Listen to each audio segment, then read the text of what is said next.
Welcome to another episode on Dubai Coronet, my 1976 40-foot motor yacht Dubai Coronet. Just for those of you who are new to the channel, if you just watch the video that's coming up on the screen now, the little info card, that will give you a bit of history about the boat. This is my monthly video where I tell you what we've done with the boat, how much it's cost us to operate and where we've been. So here's the July report.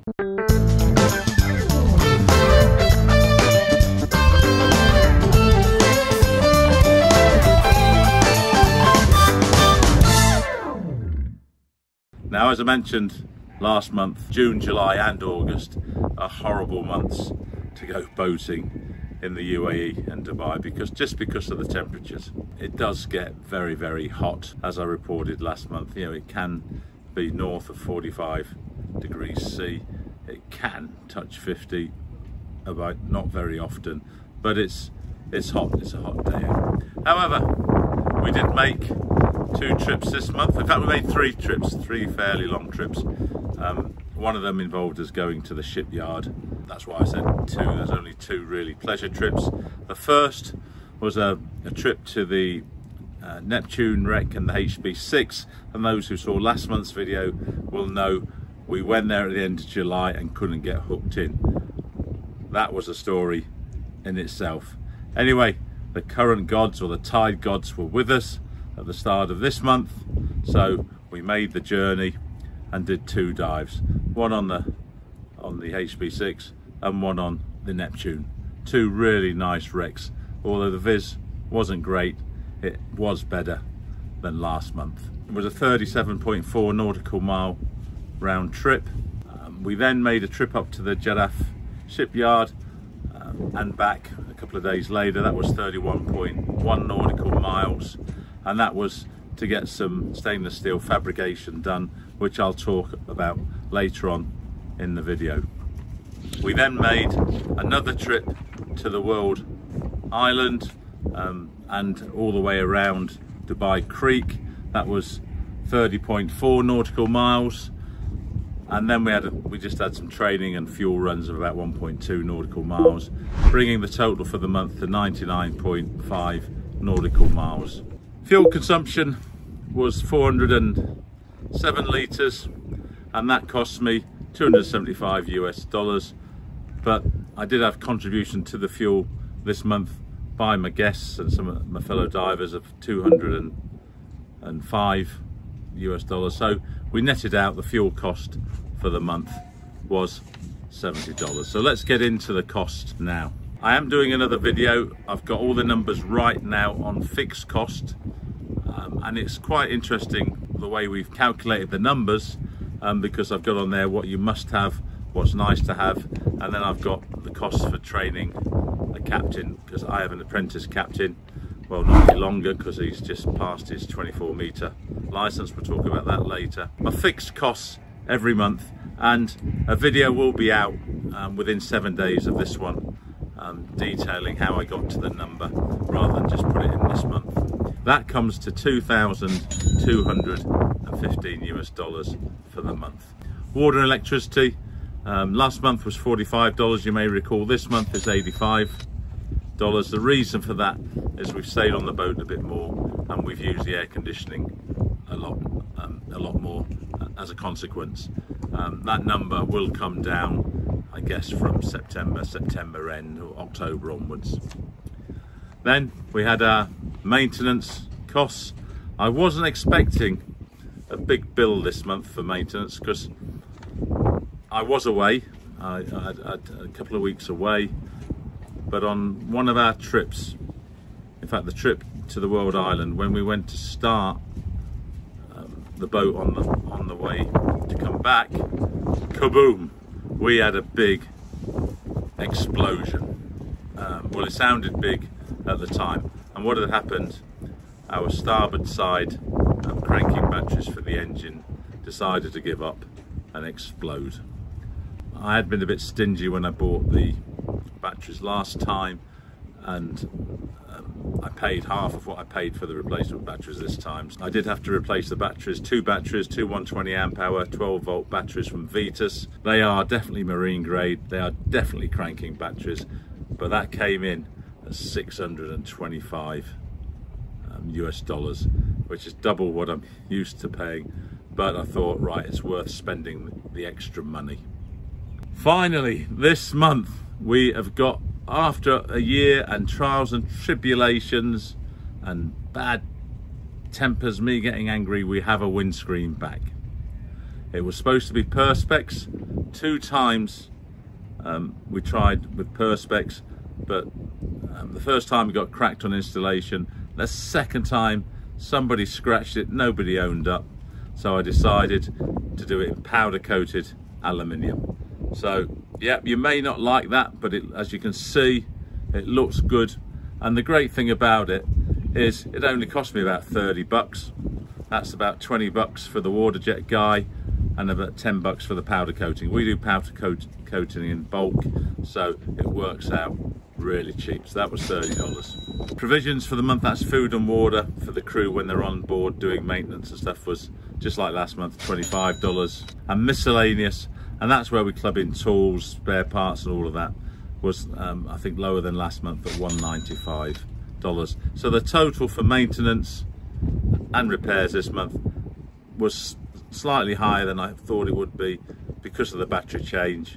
It came in at $875, and I'm expecting to have a similar number next month because I will change the port side batteries next month as a precaution. If the starboard's gone, then the port side is going to go pretty soon, and I don't want the drama of another explosion. It wasn't a big problem because we've got a dual setup. We've got an emergency jump system where we just turn a switch and it all works, the instruments work, everything. So that was the maintenance over with. Now let's look at upgrades. Now again, those of you who've saw last month's video or followed the series, now I set up a budget of $600 US per month for upgrades. That doesn't mean I use $600 a month, it means that's a cumulative of what I've spent, and I have kind of a formula. Anything I do on upgrades I divide by 36 over 3 years, and that becomes the monthly cost that I put into my numbers. So let's have a look at what we did this month. Finally, we've got the generator, the second-hand generator that I bought and told you about last month, starting. We took it to a really good mechanic. He knows his stuff over in Ras Al Khaimah. He started it within about an hour or so. There was a problem with the diesel injection pump, which he resolved, and that cost $125, which for me was a bargain. We'd persevered with the so-called agent, whistleblower agent, wasn't interested, couldn't get it started. We took over to this chap in Ras Al Khaimah, and it just runs like a dream now. So we will start installing that in August. We're a bit behind. I had wanted to get some of the installation done this month. I bought a solar panel this month. I am going to try and put as many solar panels on the boat as possible. So I bought a solar panel just to replace the 2 that we've got, because they've been on the boat nearly 20 years, and then use that to size up and make a frame to get more panels on the boat. That's just really a pet project of mine. I just want to see on a motorboat how much energy we can produce without plugging in to the mains when we're in the dock, and see what we can do with that when we go out. It's just a pet project. Most people will think I'm crazy for doing it. They thought I was crazy having a wind generator, but that works really well. So that one panel, 400 watt, cost me $155 US. And the big project this month, as I said last month, was getting the frame done. You can see that now for the front. That involved quite a bit of fabrication and a trip up to the dry dock where we had to pay for a wet berth. The wet berth cost us $172 out of a total of $857. So over 3 years that comes to around $24 or so. So, and the other stuff they did at the same time, including that price, was finally, look at this, my wind generator has now got a reinforced base and it stands nice and proud upright. So that has been annoying me for many, many years, and it's been done. We also took the opportunity to repair one of the poles on the aft deck that supports a nice perspex or acrylic panel. That had started, I think there was a bit of steel or something in there, probably left in from when they welded it originally, and that had expanded and bulged, so we had a repair done on that. They couldn't do it absolutely perfect because we couldn't remove the pole from the boat. You can judge if it's a good job or not, but it was just done in situ. And then finally what we did, I told you last month, and you can see here the eyelets for all our wire on the rails, they'd never been good. They'd been screwed in, they got loose. They are all now welded in place and they look good, and we can tension the wires without the risk of pulling an eyelet out. So all that got done with me being away for nearly 2 weeks, so over the moon with that. And the final job that we did, we had a bit of trim work to a bit of upholstery. Again, we've been wanting to do it for a while, just really kept forgetting and never got it done. So we made covers, a new life raft cover, because only one of our life rafts had a cover. When we put a second life raft on, we didn't make a cover. We've got a cover on the radar dome now.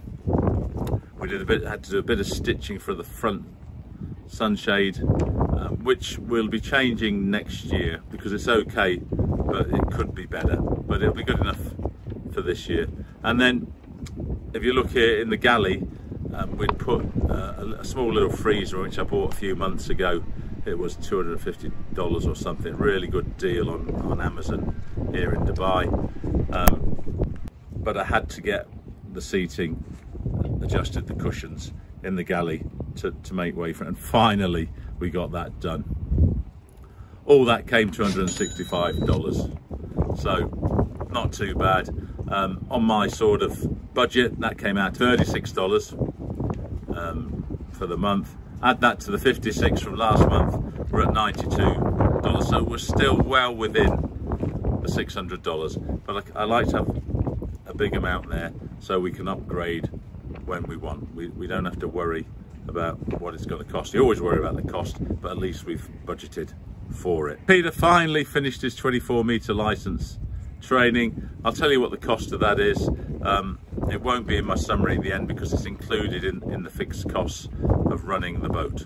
He did his RYA Day Skipper Theory this month at the local sailing club, and the reason I put him through that is so when he went to do his RYA Advanced Powerboat certificate that allows him to get his 24-meter Dubai Maritime City Authority license, it would just be easier for him. And he excelled in his RYA Day Skipper Theory, and he came top of his class in his Advanced Powerboat Theory and Practical. He was a #1 student, and the only thing really he's got to do now is a first aid course, which is not essential for him to get his license, but I want him to be valid with his first aid. So the summary, how much did it cost me for the whole month?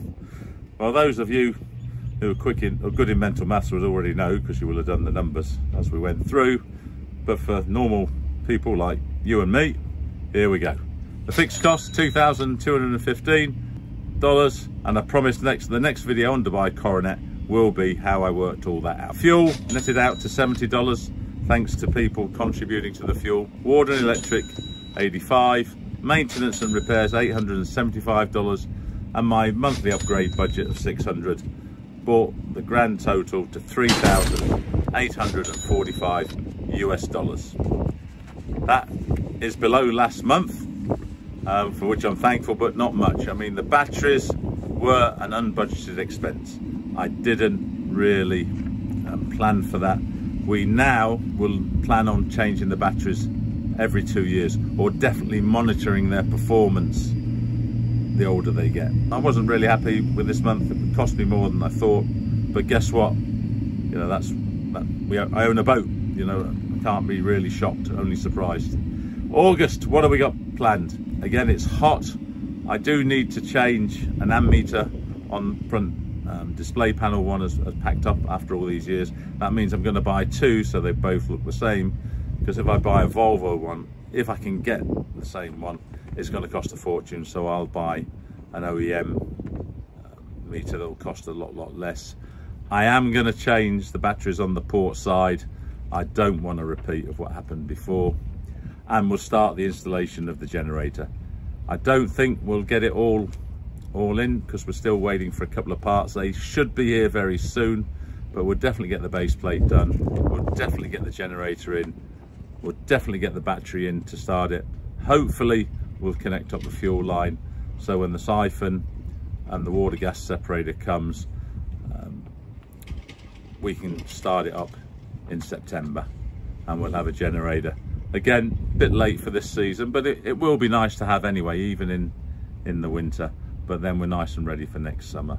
So I hope you've enjoyed this video on what it cost me to own and operate Dubai Coronet, and what we've been up to. I was a bit late getting it out this month, and I apologise for that again, but I've been travelling and I've been extremely busy at work. I'm a part-time YouTuber, but we're already working on August video, so hopefully we'll have that one out nice and quick. Thanks for watching. I would appreciate a like, and if you've not subscribed, I would appreciate it if you could subscribe.